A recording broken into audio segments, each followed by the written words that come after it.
Are you ready to join me on a skin-credible, see what I did there? Journey in Blender and Cycles? No?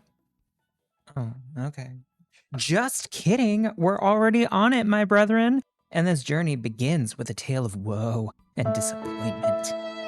Recently, one of my favorite artists, someone who I look up to, whose tutorials helped me all through my schooling, released a video of a character made in Blender.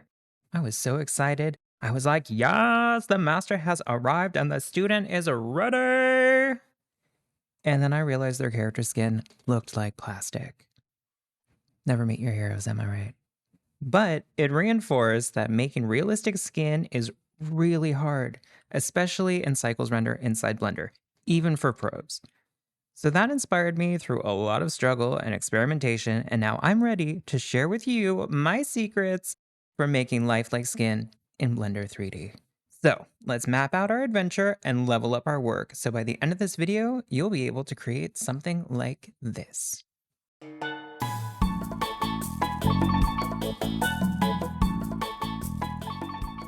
Our second stop is La Isla de Colores, where we'll set up our diffuse color and subsurface scattering.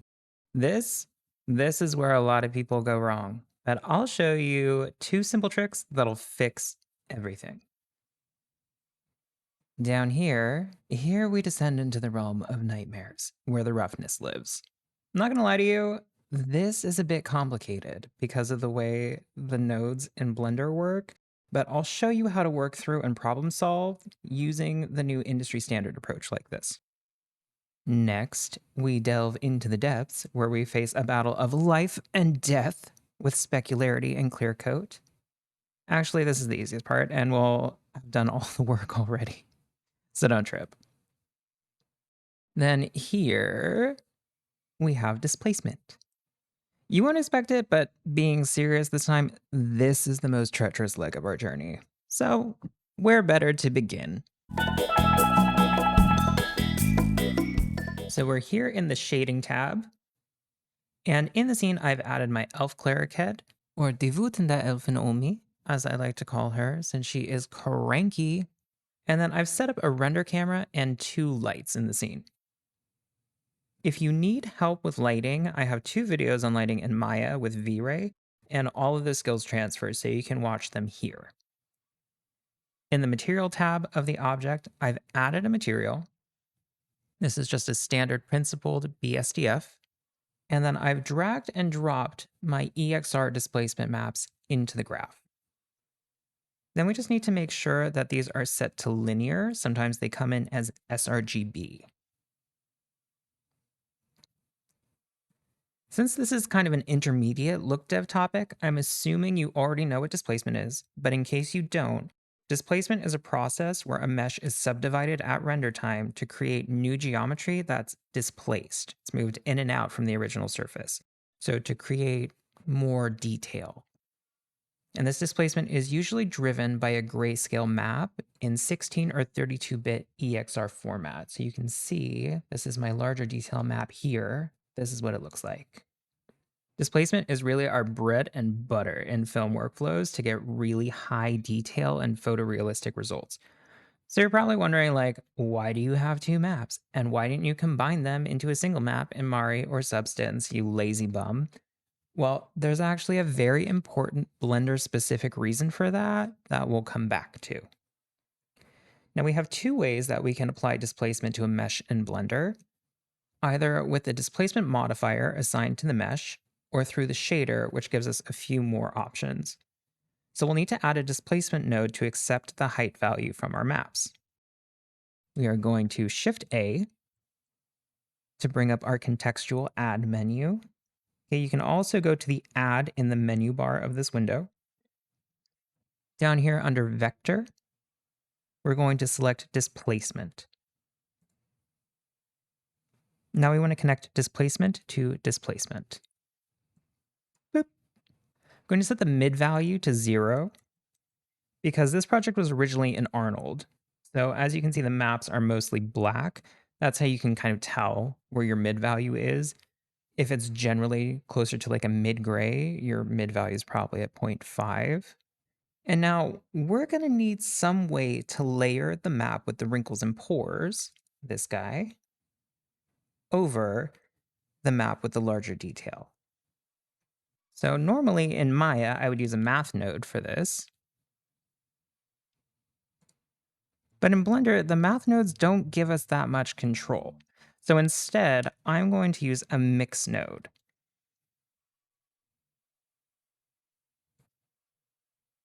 This way, if we need to fine tune the output, we have easier options to do that. So I'm going to set this to color. And the mode I'm going to set to overlay. So Y overlay. Overlay is similar to an add subtract function in other software. So it's literally doing screen and multiply at the same time. It's going to push the pores and wrinkles in by adding the darks and push out the raised areas in between by lightening the lights.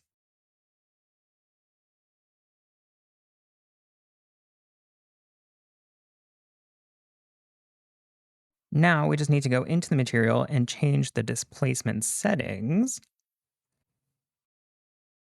to displacement. Now here there be monsters. This is where we begin to run into some of our crippling issues. In order to use our displacement, we need to apply subdivisions to our mesh. If we render this right now, we get a whole lot of nothing. In other render engines, when we use displacement, the mesh gets dynamically subdivided at render time. So the render will optimize how to divide the mesh. Areas with more detail get subdivided more, areas with less get subdivided less, so that way we don't end up with a lot of extra geometry that'll slow down our render. But Blender doesn't do that. We need to go in and manually apply a subdivision modifier. So we can do that here under the modifier tab, add modifier. We're going to go to subdivision surface. Now the subdivision modifier will divide the whole mesh evenly. And obviously we have to set this pretty high to get enough detail. So let's set this up to 3. We don't really need it in the viewport. And we'll see what that's giving us.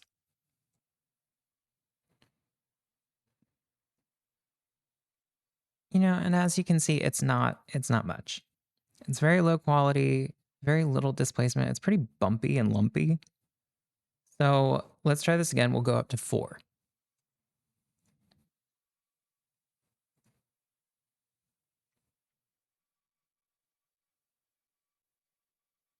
Okay, a little bit better. But notice here, the displacement isn't actually changing the surface. So 2 things will happen when we apply color and subsurface. All these wrinkles are going to look really harsh and jagged instead of giving us like a smooth, natural look. And from working with this earlier, we don't have the right subsurface look in the ears, just doing it this way. The other thing is that we're wasting resources when this is doing no more for us than really a bump or a normal map would do, and we're really not even getting that much in here. So we need a lot more resolution. But wait, this is where we run into our issue. Blender can only handle 21 to 24 million polygons at a time. And that includes during render time. Boo! So if you hit this limitation during your render, Blender will max out and brick your system. A lot of times it doesn't even have the decency to crash. Your computer just like opens up and you get swallowed into purgatory. This also happens in the viewport if you put your subdivisions too high. Also in sculpt mode if you remesh too small. But in those situations, you're more likely to get a crash, thankfully. So what do we do about this? Obviously, this isn't like a trash Blender video. And really, there's never a time where you should be confronted with limitations and just throw your hands up and be like, this sucks. We're problem solvers. That's who we are. That's what we do. So we're going to find a solution to this problem. But how are we going to do that? Well, we're going to use an optimization technique that's still used but not talked about as much. It's kind of an older way of doing things. So let's go back to our modifier tab. Here, I want to add a displacement modifier. Lovely. I'm going to move this to the top. I want the subdivision to happen before the displacement. And bring my mid value down to 0. So next, I need to go down to our texture tab. I'm going to create a new texture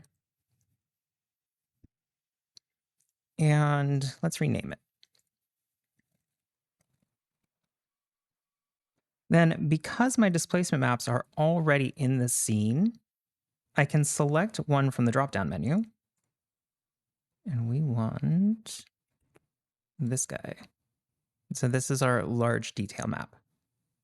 And we're going to go back to our modifier. Now that texture is applied here, and you can see it's showing us that in the viewport.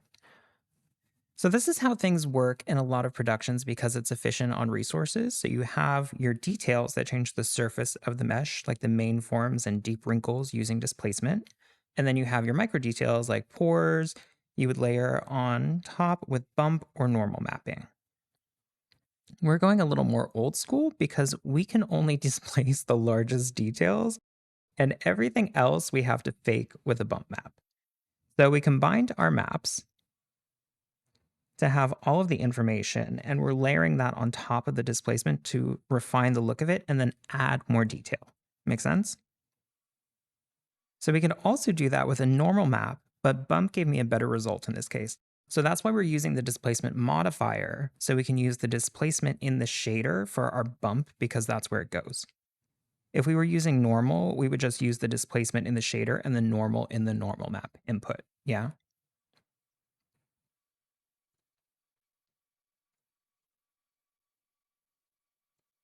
And then we can play with this in the viewport. Let's turn up some of our subdivisions to see what we're getting. So you see it's a little strong. Blender doesn't work so well with EXRs. It starts to break at some point. So we're probably going to have to bring the strength down quite a bit. Point 2 seems to be giving us a decent result. Another thing we can do, instead of local, I'm going to use the UVs. Then I'm going to set the direction to normal. And now when we visualize this,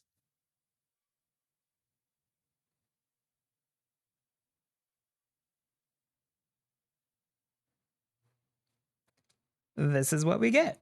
There we go. We successfully navigated a death trap. Next on our fabulous 3-hour tour, we come to La Isla de Colores. Now, if you remember, this is where I said most people go wrong. I've seen a lot of chalky skin, I've seen a lot of plasticky skin. I haven't seen much waxy skin though. So that tells me that something is off. Normally, if your subsurface looks waxy or like a grape or a gummy bear, you've probably set it up correctly and the default setting just pushed it too far. So that's a good sign. But I was still really struggling too. And it wasn't until the documentation was updated with a key piece of information that it all clicked. But that was only because I have experience with other shaders. If you don't have that, you just probably would never figure it out. So it was like, mind blown. Let me share my genius discoveries with you. Obviously, we need some color. So I've brought in our diffuse already. This is in like an ACES linear format, so it's going to be in linear color space. If you're using sRGB, then just make sure that this is set to sRGB. Now, in some shaders, this base color channel works as like a multiplier of the subsurface effect. So you'd have this set very close to white. So nearly all of the light that reaches the surface enters the surface. And that's what you want, because in real life, all of the light penetrates your skin.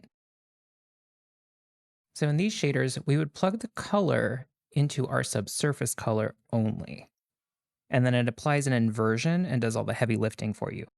Blender, on the other hand, works like V-Ray, where the subsurface is a blend of the surface diffuse and the subsurface color. So we need to plug this into our diffuse channel. Now we're also going to want to plug this into our subsurface color, and we need to activate the subsurface so we can actually see it. So this is our multiplier. Let's set this up to 1. And we can just do a quick little render in the viewport by setting this to render. And we'll see what that gives us. Whoa. Let's bring that scale down a little bit. We're going to need this pretty low. So my character's head is at scale, by the way. And I'm going to set this to 0.008. Seems really low, but now you can see we're getting something more realistic. I have to tell you though, this value is arbitrary. It isn't affected by the scene scale at all. So you just have to fiddle with it. There is literally no consistency. You're just going to have to try it out. I found that values lower than like zero point 0.1 kind of work best when you're working at this size, but it's going to be completely dependent on your mesh. But wait, this was a bait and switch.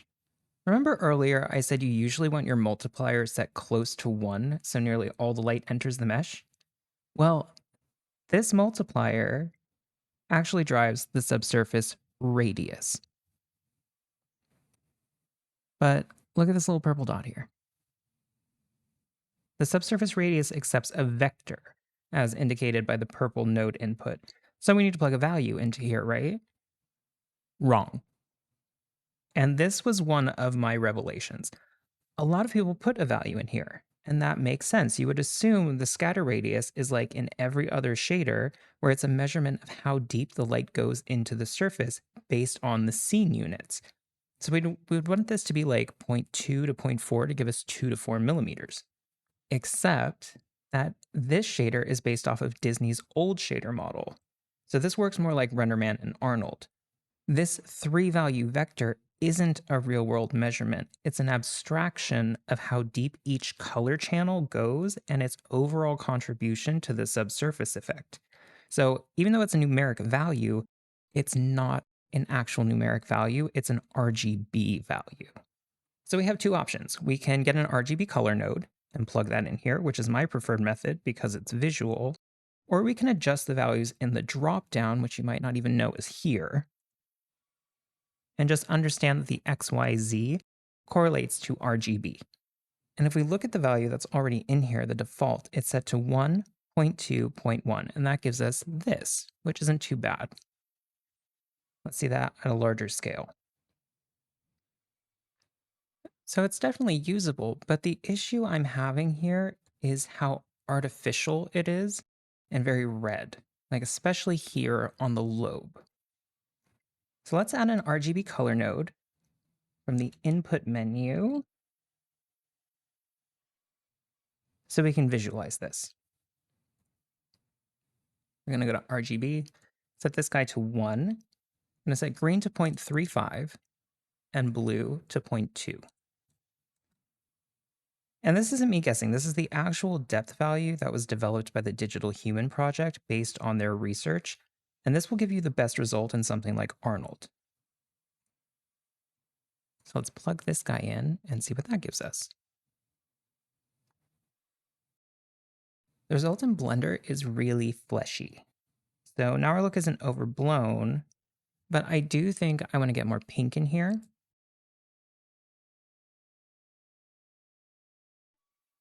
On real people, the thinnest areas tend to get this yellowy orange, and then the edges are a little more peachy pink.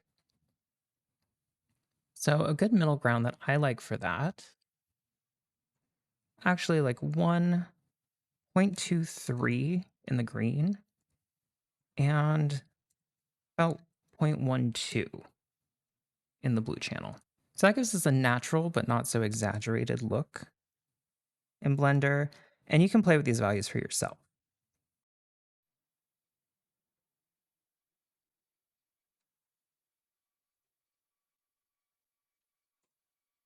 So you always want your red at 1, and then you can go between 0.2 and 0.35 in the green channel to shift the amount of yellow. So as you can see, it's moving between yellow and orange. And then in the green, we can go from like 0.1 to 0.2. And then in the blue, we can go from 0.1 to 0.2. And that's shifting us more like orange to pink fuchsia. So here we could absolutely leave it with what we have, but it's still a little exaggerated. It's kind of what you get from like visual development artists.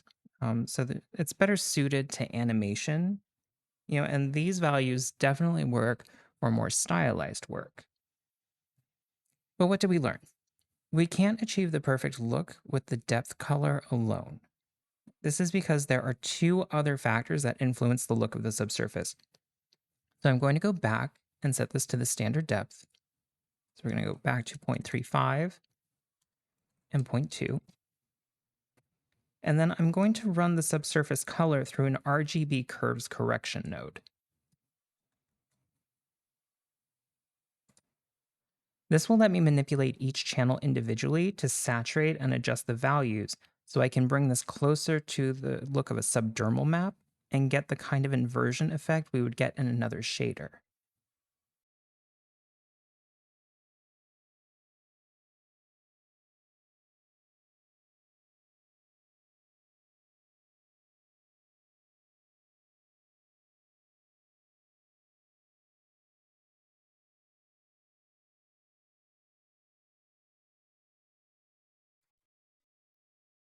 And then I can run this through a gamma node, and this will let me adjust the overall value while maintaining the relationships between the brightest and darkest values, so it prevents it from getting washed out.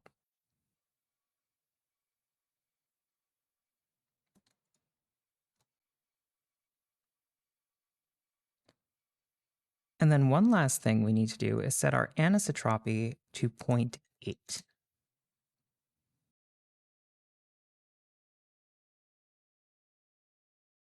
So with these few tweaks, we've gotten a much more realistic result. We're getting our kind of orangey yellow in the very thin areas. We're getting our pinky peach as we're turning into the thicker areas of the skin. And it's giving us a much more naturalistic look, especially here in the lobe. We're not getting that overblown pink or red in that area. That gives us more of a stylized appearance.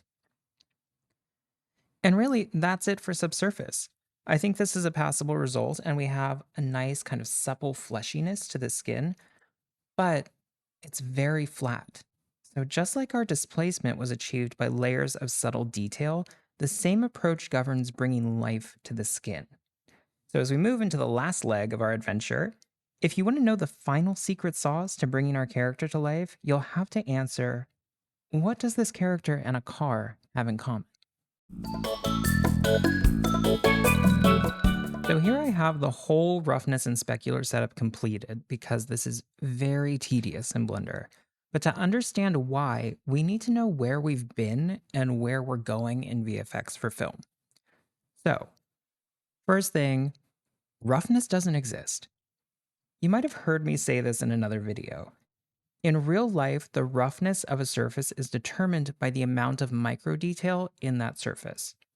On a smooth surface, most of the light bounces back towards where it came from. On a rough surface, the changes in the surface cause the light to bounce off in all different directions and creates more of a diffused highlight. So in CG, we're not at a place where our computers can create this much detail. And we created a parameter of specular reflectivity and another for specular roughness to simulate the look of it. In the past, and really still in a lot of games, we had to use very detailed maps to drive these values. But now, with the improved hardware and things like VFace and HD displacement, we can let the displacement do most of the work, like in real life. So we're shifting to using high detail displacement maps and just region masks to apply broad roughness values to different areas of the face. And that's what I'm doing here. So I'm using color ID masks from VFace by TexturingXYZ. But you can make these masks yourself very easily in a texturing package. So now we have these masks, but what do we do with them? This is where theory becomes really important and being able to break things down into core steps so you can build it back up in another tool.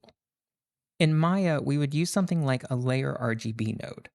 This lets you split the three channels of the mask, assign a color value to them, and then layer it over other values.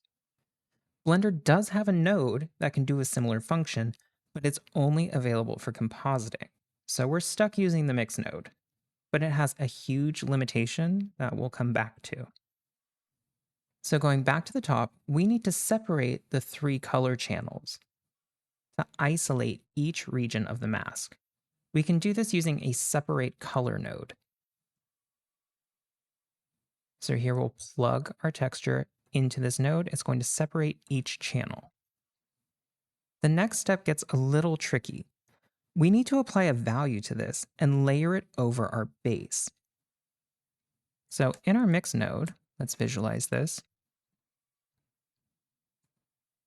Your first instinct might be to plug this into one of the color channels. But you can see when we do that, we just get white in our exposed region. So this is what that actually is doing. We can't assign it a value. So we actually need to put this into the factor and use it as a mask. Now in the second channel, we set the value of the exposed area, this channel B here. The first one, channel A, is going to be our base color. Now comes another caveat. We've separated our first mask, assigned it a color, and layered it on top of another color. But wait, we haven't actually layered it. The mix node does not have a blend mode like normal or replace. So we're stuck using mix, which is really similar to average. And that's the only mode that will mostly respect the values that we've put in here. I like to add an RGB color node. And then with the node I'm working on being viewed, I can color pick the values as I adjust them in the mix node. And that way I can, make sure that they're what I want.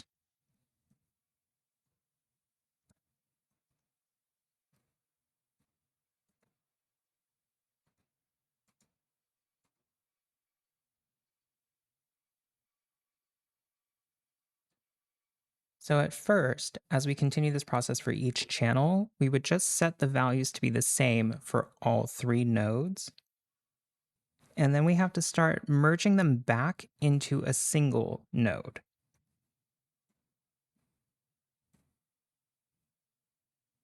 So once all 3 are merged together, we can view the last mix node in the chain and adjust the individual values back in their main node to get the right values here. Sadly, this is the best workflow right now that I've tried. And then we just repeat the process. Adjust the values down the chain, use the mix factor and color pick to get the right balance of values. And a lot of this is just ingenuity and experimentation. Whenever we're faced with limitations in a tool, we just need to dissect the workflow to its smallest parts and then see what tools we have to perform those functions one step at a time. And that actually brings us to the end of our journey. The next part is very simple. We just need to add a specular lobe and tighten up the reflections around the pores, then do one last thing after that. So I need to invert our roughness using this invert color node. So the reflections are tighter in the glossier areas. And then I want to exclude the pores and wrinkles.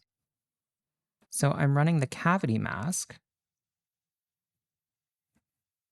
which is in the blue channel of this map here, into the factor of a mix node. And then overlaying black. And then that goes into our specular. And we get this.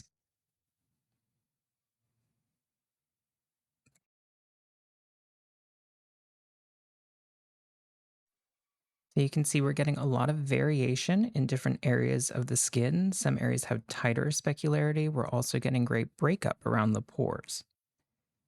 And this right here is basically finished. But I want to give it a little extra oomph. just for good measure. So remember I said earlier, the secret sauce was related to a car. This is where that comes in. Our shader has a clear coat option. This is used for car paint usually, where you have a glossy clear coat of paint on top of another, but we can use it to give the effect of little beads of oil pooling on the surface of the skin. It's going to be very subtle, but it gives that little extra layer of realism. So we want to take our specular map, and this is going to become a mask for our clear coat. So what I want to do is run it into a math node, set to multiply, and I want to reduce the intensity overall evenly. So this is the best way to do that. And then I've set this down to 0.1, and then we just plug in our clear coat. Make sure our IOR is set to 1.32, and then let's give it a render and see what we got. So it's very subtle, but you see we're getting this little extra bit of glisten in these highlight areas now that just give it a little bit of pop. So that's our final result. Thanks for going on this perilous, skin-credible journey with me into look-deving realistic skin in Blender. And I hope you came away with some new tools and approaches that you can apply in your own work. I hope too that this has showed you how important it is to learn things from the ground up and not be too attached to a single tool or workflow, so you can effectively problem solve in any situation. I'm really big on software agnosticism because our field changes so rapidly, as well as the tools and workflows.